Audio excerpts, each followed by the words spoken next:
Hello students, कैसे हैं आप लोग। स्टूडेंट, आज हम नेक्स्ट चैप्टर स्टार्ट कर रहे हैं, इंटरेस्ट रेट रिस्क। देखिए, हमने लास्ट जो चैप्टर कंप्लीट किया अभी फॉरेन एक्सचेंज किया है, ठीक है, जिसमें हमने लास्ट में डेरिवेटिव्स पढ़ा, फ्यूचर्स, ऑप्शंस, है ना। और उससे पहले हमने हेजिंग के टेक्निक पढ़े, जैसे फॉरवर्ड कॉन्ट्रैक्ट क्या होता है और मनी मार्केट हेज क्या होता है। तो मेरी आपसे एडवाइस है, जब भी आप फॉरेक्स पढ़ो तो इसके साथ ये वाला चैप्टर जरूर पढ़ना, मतलब ये दोनों चैप्टर आप कंबाइंड लेके चलना, ठीक है, क्योंकि ये दोनों चैप्टर आपस में कुछ हद तक रिलेटेड है।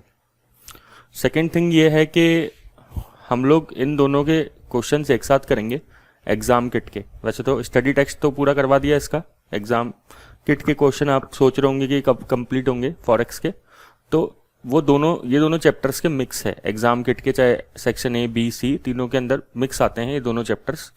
तो इसलिए हम इंडिविजुअल क्वेश्चन नहीं ले पाएंगे, दोनों को मिक्स करके लेंगे, ठीक है। तो चैप्टर चालू करते हैं, interest rate risk. Interest rate risk क्या होता है कि एक तो इसमें पढ़ेंगे कि एक्सपोजर गैप सबसे पहला टॉपिक, फिर उसके बाद हमें यील्ड कर्व जानना है, सबसे मेन टॉपिक इसका ये है, बहुत इंपॉर्टेंट टॉपिक है ये, इतना बेसिक सा टॉपिक है, इसमें कुछ है नहीं ऐसा। फिर नेक्स्ट ये टॉपिक है FRA, इसे FRA बोलते हैं, ये बहुत ज़्यादा इंपॉर्टेंट टॉपिक है, ठीक है। इनमें हम लोग बहुत ज़्यादा डिटेल में डिस्कशन करेंगे कि यील्ड कर्व, और इवन नेक्स्ट क्लास में यील्ड कर्व ही हम चालू कर देंगे, ठीक है। इसके अंदर यील्ड कर्व के अंदर हमारे जितने भी चैप्टर्स हमने पढ़े हैं। अच्छा, एक चीज़ और, ये जो फॉरेक्स और इंटरेस्ट रेट रिस्क है, इसको चैप्टर नंबर तो देखो, ये तो पहली बात तो ये नंबर चेंज होते रहते हैं, तो इसके हिसाब से मत चलना कि सर 14 की जगह 13 हो गया या कुछ और हो गया, ये नंबर चेंजेस होते रहते हैं ना, कापलान अपनी बुक्स में चेंज करता रहता है। सेकेंड थिंग, फॉरेस्ट और इंटरेस्ट रेट रिस्क को आप सबसे बाद में पढ़ना, क्योंकि इंटरेस्ट रेट रिस्क में ये जो टॉपिक है यील्ड कर्व, इसमें कैपिटल बजटिंग के कॉन्सेप्ट भी काम आएंगे, और जैसे हमने शेयर वैल्यूएशन वगैरह सीखा था, ठीक है ना, वो काम में आएगा, पोर्टफोलियो बॉन्ड वैल्यूएशन काम में आएगा यहाँ पे। तो काफ़ी सारी चीज़ें एक साथ यहाँ पे काम आएगी यील्ड कर्व के अंदर। तो एडवाइस है कि ये दोनों चैप्टर आप लास्ट में ही लेना, ठीक है। चलिए अब हम पढ़ते हैं कि इंटरेस्ट रेट रिस्क क्या होता है। इंटरेस्ट रेट रिस्क मतलब सिंपल कि रिस्क कब होगा। अब जैसे सपोज करो हमने कहीं पे लोन ले रखा है, वी आर अ बोरोवर, तो हमें किस चीज़ का डर है, इंटरेस्ट रेट बढ़ने का, ठीक है। अगर हमने कहीं से लोन ले रखा है तो इंटरेस्ट रेट बढ़ने का डर है, देखो ये बढ़ गया ना रेट यहाँ से इधर से।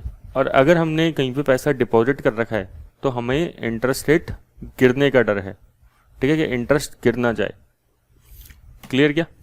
तो जो बड़ी बड़ी कंपनीज होती है वो बोरो भी करती है, डिपॉजिट भी करती है, तो उनको इंटरेस्ट रेट में रिस्क होता है। अब इस रिस्क को सिंपल लैंग्वेज में एक और तरीके से बोला गया, गैप एक्सपोजर, ठीक है, वर्ड यूज किया गया गैप एक्सपोजर, ठीक है। गैप एक्सपोजर मतलब कंपनी की जो इंटरेस्ट सेंसिटिव असेट्स है और इंटरेस्ट सेंसिटिव लाइबिलिटीज हैं, अगर उनका डिफरेंस निकालें, ठीक है, तो उस पर गेन हो रहा है या लॉस हो रहा है, उसे क्या बोलते हैं कि चेक करना, उसे बोलते हैं गैप एक्सपोजर, ठीक है। जैसे मतलब क्या कि एक एग्जांपल लेते हैं, कोई बैंक है, सपोज करो कोई बैंक है, ये एग्जांपल मैंने बनाया है, ठीक है। एक बैंक है, वो क्या करता है, लोगों से लोन, या लोग बाग उस पर आते हैं उसके पास और पैसा डिपॉजिट करते हैं, ठीक है, और वो लोगों को लोन देता भी है, दोनों काम करता है, आपको पता है बैंक। अब आप बिल्कुल बैंक पॉइंट ऑफ व्यू से सोचो, ठीक है। एक इंडिविजुअल है जो बैंक के पास आया, जिसने 50 रुपीज़ बैंक के अंदर डिपॉजिट कराए, तो बताओ ये बैंक की क्या है, ये बैंक की लाइबिलिटी है। भाई इस इंडिविजुअल के लिए तो असेट है, लेकिन बैंक के लिए क्या है, लाइबिलिटी। हम बैंक में पैसा जमा कराते हैं तो हमारी तो असेट होती है, लेकिन बैंक की क्या होती है, ये लाइबिलिटी। तो ये 50 बैंक की लाइबिलिटी है, ठीक है। बैंक ने इसको लोन में दे दिया, आगे इस पैसे को आगे लोन में दे दिया, ठीक है। बैंक लोन देता है, आपको पता है। तो सपोज करो किसी कंपनी को लोन दिया है, कॉरपोरेट को लोन दिया है, और उस कंपनी का नाम मान लेते हैं नेस्ले इंडिया, ठीक है, इसको लोन दिया है और 100 का लोन दिया है। अब पहले तो आपके माइंड में ये क्वेश्चन आ सकता है, सर 50 डिपॉजिटेड है, 100 लोन कैसे दे सकती है। तो देखो हम यहाँ पे जो गैप एक्सपोजर के अंदर करते हैं ना, वो कंसिडर करते हैं इंटरेस्ट सेंसिटिव लाइबिलिटीज और इंटरेस्ट सेंसिटिव असेट्स। क्या होता है कि जब कोई भी कंपनी लोन लेती है या देती है तो वो दो तरीके से लोन दे सकती है, ले सकती है। एक तो फिक्स रेट पे और एक वेरिएबल रेट पे। फिक्स रेट मतलब कि अगर मान लो सपोज करो किसी कंपनी ने लोन लिया, ठीक है, किसी ने लोन लिया किसी भी पर्सन ने, तो मान लो 10% रेट ऑफ इंटरेस्ट फिक्स है, फिक्स रेट पे लिया है, तो अब चाहे कुछ भी रेट ऑफ इंटरेस्ट हो जाए 10% ही चुकाना पड़ेगा लोन इंटरेस्ट जो है। अब मार्केट में रेट ऑफ इंटरेस्ट बढ़ गया है या फिर कम हो जाए कोई फर्क नहीं पड़ता, 10% ही पे करेंगे। एक होता है वेरिएबल रेट ऑफ इंटरेस्ट के वो मार्केट के अंदर जो फ्लक्चुएशंस होते हैं उसको कंसीडर करता है। तो अभी तो 10% है, लेकिन मान लो पता लगा 3 महीने बाद वहाँ पे 7% रेट ऑफ इंटरेस्ट हो गया, तो हमारा भी 7% रेट ऑफ इंटरेस्ट हो जाएगा। फिर 11 हो गया तो 11 हो जाएगा, तो वेरिएबल रेट। तो हम बात कर रहे हैं interest sensitive assets and interest sensitive liabilities की, मतलब वेरिएबल रेट वाले, ठीक है। तो एक पर्सन ने जो डिपॉजिट कराया बैंक में 50 रुपये डिपॉजिट कराए, ठीक है, और ये इंटरेस्ट सेंसिटिव है, मतलब इंटरेस्ट सेंसिटिव मतलब समझ गए ना, वेरिएबल रेट पे है। अब इस पे 4% बैंक इंटरेस्ट पे करेगी, वेरिएबल रेट है ना, चेंज हो सकती है। और बैंक ने जो लोन दिया है नेस्ले को वो भी इंटरेस्ट सेंसिटिव है, मींस वेरिएबल रेट पे दिया है, और लोन पे इंटरेस्ट कितना रेट है, 9% है। आपको तो पता है बैंक किस तरीके से फंक्शन करती है, जब भी लोन देती है तो ज़्यादा रेट ऑफ इंटरेस्ट चार्ज करती है, और जब भी किसी से पैसा डिपॉजिट के थ्रू एक्सेप्ट करती है तो उसको कम इंटरेस्ट पे करती है। और इसी तरीके से बैंक का बिजनेस चलता है, बैंक की इनकम इसी तरीके से होती है, ठीक है। तो अब हम देखें कि पॉजिटिव गैप क्या होता है। एक वर्ड यूज किया गया है जैसे इधर पॉजिटिव गैप। अब आप इसको लैंग्वेज को पढ़ोगे ना, क्या बोल रहा है, positive gap occur is the amount of interest sensitive assets, है ना, ये इफ द अमाउंट होना चाहिए, if the amount of interest sensitive asset maturing in a certain period exceeds the amount of interest sensitive liabilities. तो positive gap क्या होता है, जब असेट्स ज्यादा हो, कुल मिला के बात यह है, और लाइबिलिटीज कम हो, ठीक है। तो इंटरेस्ट सेंसिटिव असेट्स की बातें कर रहे हैं, ध्यान रखना, कहीं आप ये मत सोचो कि सर दोनों की दोनों मैच होनी चाहिए, नहीं भाई। हो सकता है कि बहुत सारे लोग आए हों डिपॉजिट करने पैसा, और भी लोग आए हों, और भी इंडिविजुअल्स, लेकिन उनका मान लो रेट ऑफ इंटरेस्ट फिक्स है, और एक पर्सन आया जिसका रेट ऑफ इंटरेस्ट उसने खुद ने वेरिएबल रखा, 50 रुपये उसने जमा कराए, ठीक है। ये बैंक से कॉन्ट्रैक्ट पे डिपेंड करता है कि आप कभी भी कहीं पे भी जाओ बैंक में, है ना, लोन लेने या फिर डिपॉजिट करने, तो आप अपनी मर्जी से कॉन्ट्रैक्ट कर सकते हो कि बैंक से बात करके कि हमें फिक्स में लेना है या फिर वेरिएबल में लेना है। क्लियर क्या? तो पॉजिटिव गैप एक्सपोजर क्या हुआ कि जब असेट्स ज्यादा है, तो बैंक की असेट्स क्या है, अब सोचो बैंक ने कंपनी को लोन दिया, ठीक है ना, बैंक ने लोन दिया तो ये बैंक की असेट है, ठीक है। और बैंक में एक पर्सन ने, इंडिविजुअल ने आके पैसा जमा कराया था 50, तो ये बैंक की लाइबिलिटी है। तो असेट्स माइनस लाइबिलिटी अगर पॉजिटिव आता है तो इसे क्या बोलते हैं, पॉजिटिव गैप एक्सपोजर, ठीक है। अगर असेट्स माइनस लाइबिलिटी क्या आता है, पॉजिटिव आता है, तो फिर अपन इसे क्या बोलते हैं, पॉजिटिव गैप एक्सपोजर। सिंपल सी बात यह है कि असेट ज्यादा है, असेट ज्यादा है इसका मतलब क्या है कि बैंक ने लोन ज्यादा दे रखा है, ठीक है। अब नेट इंटरेस्ट इनकम चेक करो जरा, इस केस में कितनी होती।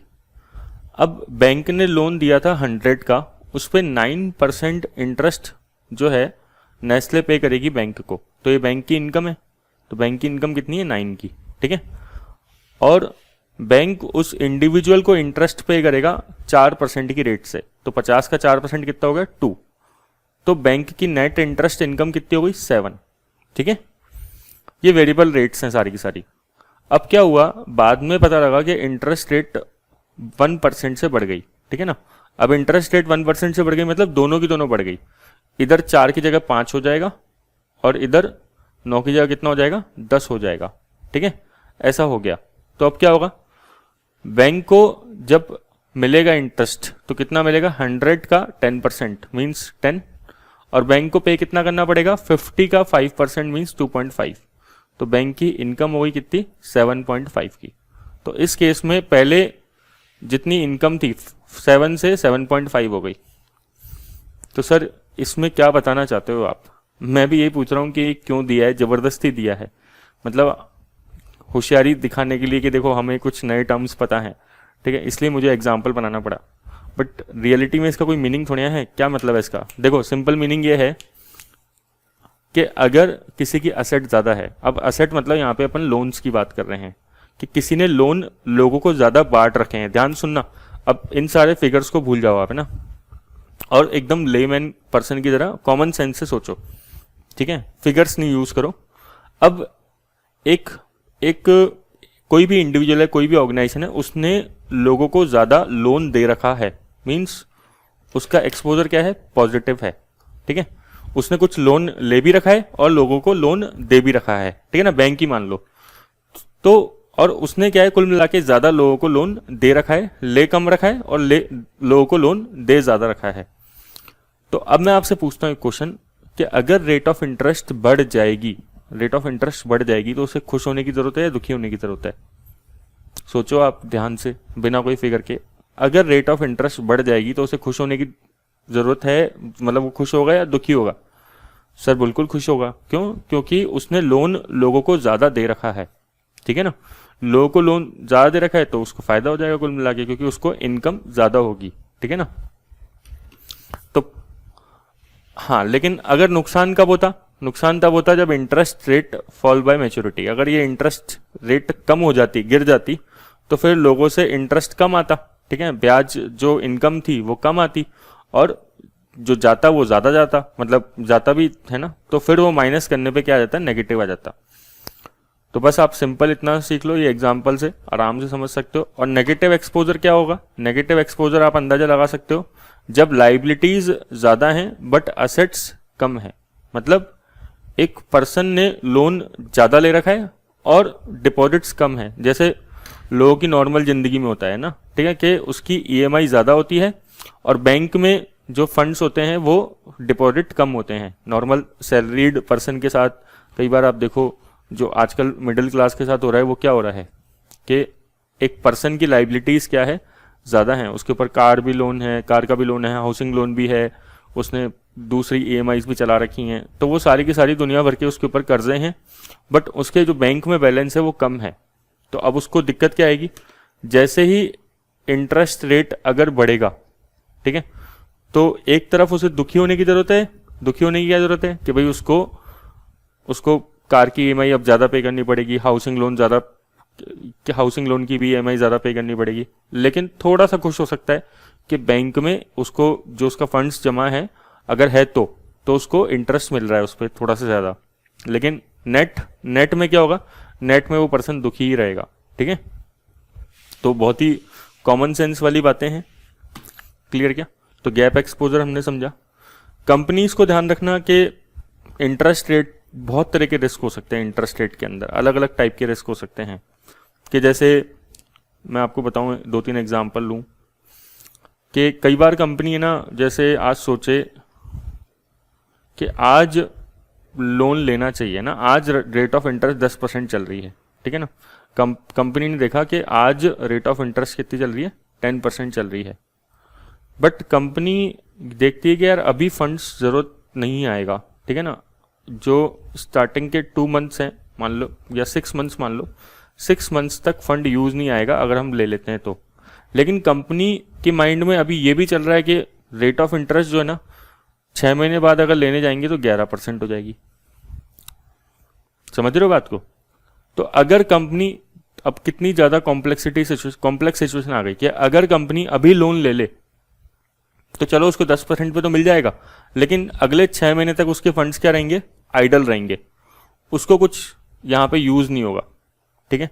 तो ये नुकसान होगा जबरदस्ती, इस पे अपॉर्चुनिटी कॉस्ट लगेगी कंपनी की। बट अगर कंपनी ये सोचे चलो ठीक है 6 महीने बाद लेंगे, तो 6 महीने बाद रेट ऑफ इंटरेस्ट बढ़ सकती है, ठीक है। अब कंपनीज आप देखो रेगुलरली बॉन्ड्स भी इशू करती है, तो बॉन्ड इशू करने में भी ये खतरा होता है। बॉन्ड इशू करने का मतलब क्या है? कंपनीज क्या कर रही है वहां पे? कंपनी वहां पे लोन ले रही है। और इंटरेस्ट रेट का फ्लक्चुएशन ऐसा होता है कि जैसे मान लो ये तो 10 और 11% है, लेकिन 10 से अगर 10.10% भी हो गया, 0.10% भी अगर बढ़ जाता है और मिलियंस ऑफ डॉलर्स में अगर लोन है तो कितना ज़्यादा इम्पैक्ट आएगा, सोचो आप। बहुत ज़्यादा इम्पैक्ट आता है। कई बार कंपनीज ऐसे भी सोचती है, मतलब रिस्क देख रहे हो अलग अलग तरीके के होते हैं इंटरेस्ट रेट्स के अंदर। कई बार कंपनी ऐसे भी सोचती है कि यार 3 महीने के लिए कोई टेम्परेरी फंड आया है, आइडल फंड आया है, आइडल है फंड्स, 3 महीने के लिए है, टेम्परेरी है, तो उसको कहाँ इन्वेस्ट करें। कई बार ये भी सिचुएशंस आती है। तो इसलिए इंटरेस्ट रेट रिस्क क्या है, एक बड़ा रिस्क होता है, ठीक है। हाँ, हालांकि फॉरेन एक्सचेंज की तरह ये डेली इंटरेस्ट रेट चेंज नहीं होती, लेकिन अगर थोड़ी सी भी इंटरेस्ट रेट चेंज होती तो इसका इम्पैक्ट क्या है, ज़्यादा देखने को मिलता है, ठीक है। भले ही 1 महीने में एक बार इंटरेस्ट रेट चेंज हो, डेली नहीं हो, लेकिन अगर 1 मंथ के अंदर भी चेंज हो रही है तो उसका इम्पैक्ट अच्छा खासा देखने को मिल सकता है, ठीक है। तो आप ये टर्म याद रखना कि नेगेटिव गैप एक्सपोजर क्या है। आपसे पूछ सकता है कि लाइबिलिटीज अगर ज़्यादा हैं और असेट्स कम हैं, तो आप ऐसे ध्यान रखो कि किसी पर्सन ने अपनी ज़िंदगी में ज़्यादा लोन ले रखा है, ठीक है। आप इस केस में सोच सकते हो कि उसकी जो नॉर्मल आजकल होता है कि मिडिल क्लास जो पर्सन्स होते हैं अपन लोग, तो उनके पास ज़्यादा लोन होता है, ठीक है, ज़्यादा लोन होता है और बैलेंसेस कम होते हैं। तो कार की ईएमआई भी चल रही है, हाउसिंग लोन भी ले रखा है, हो सकता है एजुकेशन लोन भी ले रखा हो, घर का खर्चा भी हो दुनिया भर का, ठीक है, और फंड्स बहुत कम है, बैंक बैलेंस बहुत कम है, तो ये नेगेटिव गैप को अराइज करेगा, ठीक है। तो अगर थोड़ा सा भी इंटरेस्ट बढ़ेगा तो हमें पक्का यहाँ पे लॉस होगा, तो इसमें आपको कुछ रटने की जरूरत नहीं पड़ेगी। और पॉजिटिव गैप क्या होगा, आप बैंक के हिसाब से सोच सकते हो कि बैंक ने ज़्यादातर केस में लोन दे ज़्यादा रखा होता है, ठीक है ना, ज़्यादा लोन दे रखा होता है, आप ये सोचो, ठीक है, एडवांसेस ज़्यादा हैं, तो अगर वहाँ पे रेट ऑफ इंटरेस्ट बढ़ती है तो उसको फ़ायदा हो जाएगा, ठीक है, क्योंकि वहाँ पे वो लोन लोगों को ज़्यादा दे के बैठा हुआ है। क्लियर क्या? तो नेक्स्ट क्लास में हमारा टॉपिक रहेगा यील्ड कर्व। उसमें देखो मैंने बताया जैसे कैपिटल बजटिंग की भी नॉलेज काम में आएगी, शेयर वैल्यूशन जैसे हमने इंट्रिंसिक वैल्यू निकालना सीखा था, ठीक है, बॉन्ड वैल्यूशन मतलब कि बॉन्ड की वैल्यू कैसे निकालते हैं, इंट्रिंसिक वैल्यू कैसे निकालते हैं, उसे इंट्रिंसिक वैल्यू भी बोल सकते हैं। एक मैं आपको आरबीआई का ऑपरेशन ट्विस्ट भी बताऊंगा इसके अंदर, ठीक है, आरबीआई का एक ऑपरेशन ट्विस्ट है, तो वो भी डिस्कस करेंगे अपन। तो प्रैक्टिकल नॉलेज से काफ़ी लिंक करने की कोशिश करेंगे, ठीक है, और अलग अलग बुक्स से मैं मटेरियल उठाऊंगा इसका, ठीक है, जैसे ACCA से तो ले ही लेंगे, साथ में हॉक और वाइले जो बड़ी बड़ी बुक्स होती हैं ऑथर्स फाइनेंशियल मैनेजमेंट के, उन दर से भी अपन मटेरियल उठाने की कोशिश करेंगे, ठीक है। Thank you.